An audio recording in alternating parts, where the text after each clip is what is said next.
Welcome to the best investment writing, your gateway to the minds of the world's most respected investors. Join us as they unveil the insights gleaned from their tireless research, providing you with invaluable perspectives to enhance your own investment journey. All opinions expressed by podcast participants are solely their own opinions and do not reflect the opinion of Cambria Investment Management or its affiliates. For more information, visit CambriaInvestments.com. Hi, this is Jason Buck. I'm the CIO and co-founder at Mutiny Fund. At Mutiny, we approach the portfolio problem a little bit differently than most because of our core belief that offense wins games, but defense wins investing championships. We believe that building a diversified portfolio combining defensive-minded strategies such as long volatility and trend with offensive-minded strategies such as stocks and bonds provides the best opportunity for long-term capital growth while reducing drawdowns in the interim. You can learn more about us at mutinyfund.com and our flagship cockroach strategy. Now, let's get into the episode. I'm going to read a piece entitled Herschel Walker Syndrome. This amazing essay was written by my partner, Taylor Pearson, and I'm proud to read this in his stead as he is out of office having his first child. Herschel Walker Syndrome. In our experience, investors tend to focus too specifically on seeing a single investment in isolation as opposed to the overall portfolio. They want to identify individual assets with huge returns and ideally low drawdowns as well. A complex we refer to as Herschel Walker Syndrome. Herschel Walker was a formidable running back in the late 1980s and early 1990s. He was drafted and played the first part of his career at the Dallas Cowboys. He amassed 8,225 rushing yards and scored 61 rushing touchdowns throughout his career.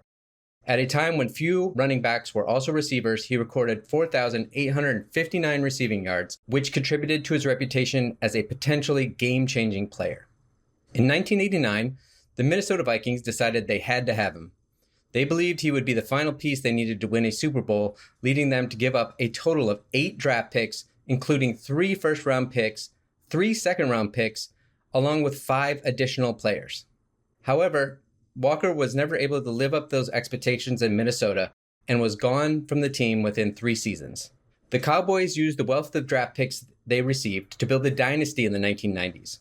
They drafted future Hall of Famers like Emmitt Smith and Darren Woodson, as well as several other key contributors to their championship teams. The Cowboys won 3 Super Bowls with those players in 92, 93, and 95. Minnesota was thinking about one amazing player. Dallas was thinking about the whole team.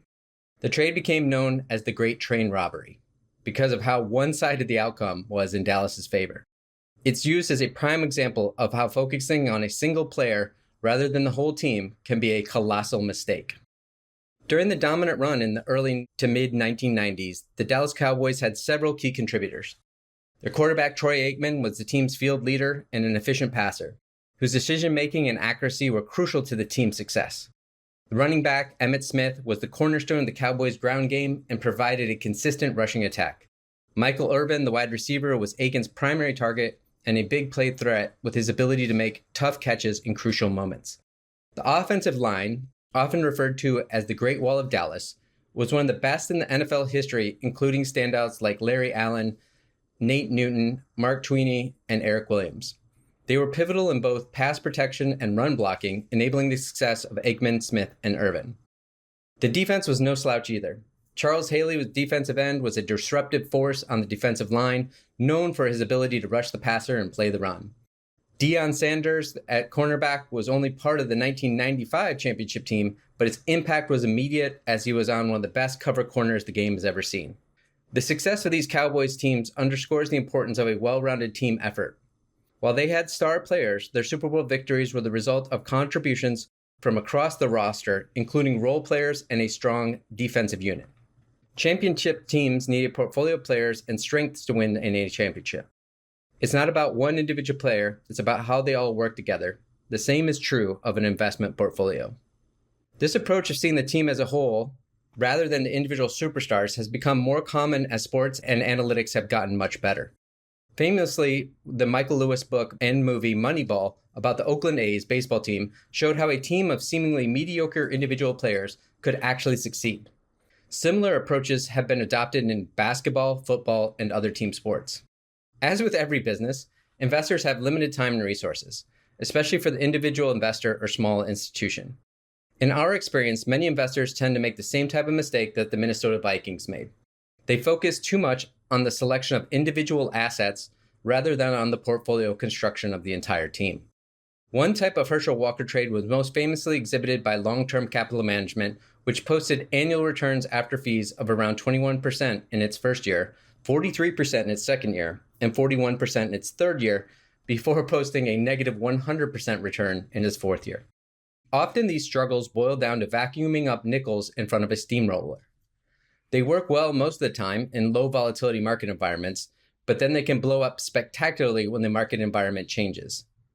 Another type of Herschel Walker that is often marketed as low volatility are private investments such as real estate, private equity, and private credit.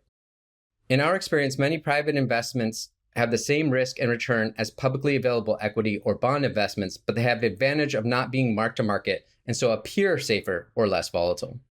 A private investment is worth whatever the manager marks it at until they are forced to sell it. Adopting a different accounting convention is not the same as reducing volatility. This is not to say that skill at picking individual investments, be they stocks, private company, or anything else, is an additive. It absolutely is.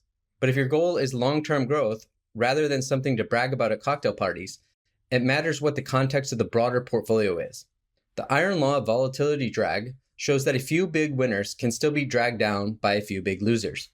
Rather than looking for the best player, Herschel Walker, we believe in thinking about how to put the best team on the field. We believe most investors' best opportunity to improve their long-term compounding is to look at how they can combine different asset classes and strategies into a portfolio team that works together. Once there's a framework in place for thinking about building a team, investors can focus on identifying the best assets or players within that framework. We're not looking to pick the best player, we're looking to build a championship team. As we say, offense wins games, but defense wins investing championships. If you enjoy the show, be sure to leave us a rating and a review on your favorite platform. You can read investment research like you heard today by subscribing to the Idea Farm's free weekly e-newsletter at theideafarm.com. Thanks for listening, friends, and good investing.